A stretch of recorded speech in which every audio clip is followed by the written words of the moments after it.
Good morning, students. Now let us learn about how electric torch works. This is a schematic diagram of an electric torch.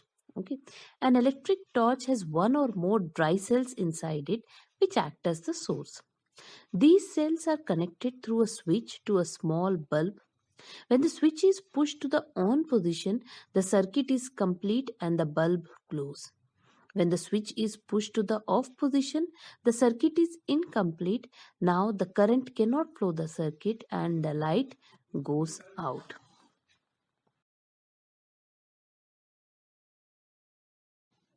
Working of electric torch can be explained in this way also. The negative terminal of the cell 1 presses against the spring at the base of the torch. The positive terminal of the cell 2 presses against the metal tip at the base of the bulb.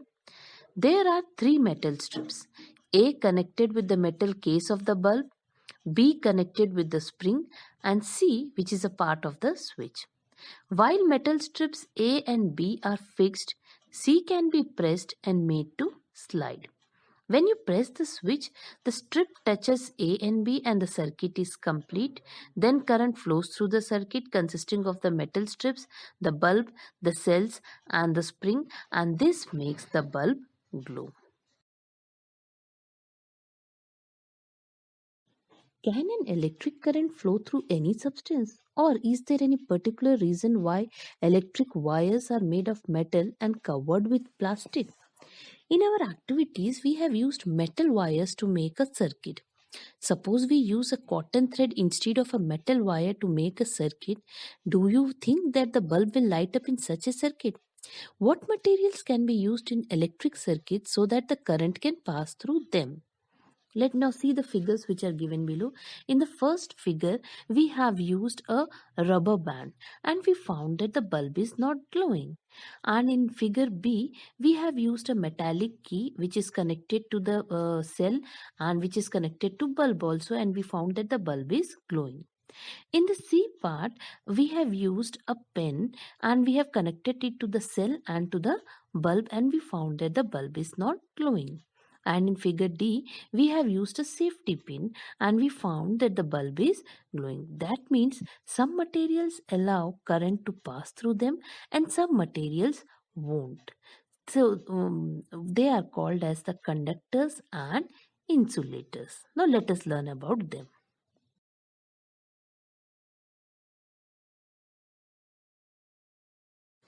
Materials that allow an electric current to flow through them or conduct electricity are called conductors. Metals are good conductors of electricity, but not all metals conduct electricity equally well. For example, silver conducts electricity better than any other metal does.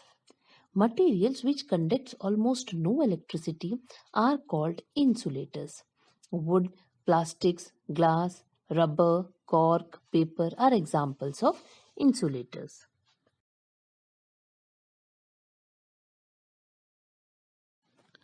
Now, uses of conductors. Electrical wires are usually made of copper. Though silver is a better conductor, it is not used because it is too expensive. Aluminium is also used to make wires. Switches, terminals, plugs, filaments, and so on are made of various metals.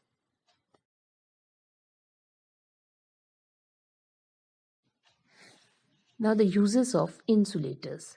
Insulators play an important role in electrical circuits and equipment.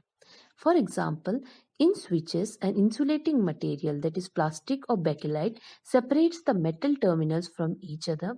The electrical wires used in most circuits are insulated either by plastic or rubber cover. The insulation on wires ensures that an alternative circuit is not created in case the wire touch, that is, it prevents short circuit. The insulation on wires also protects us from electric shocks.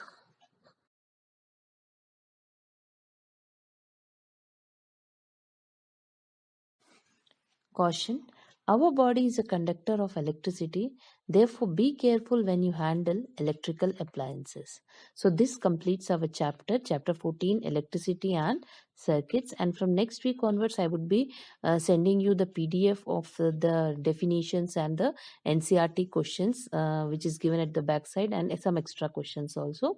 And during our online classes, either myself or the subject teacher would clear your doubts also. Okay, so start preparing for your periodic test, and everyone would be making an simple electric circuit, because that would be your subject enrichment for the next this one for your annual exam. Okay,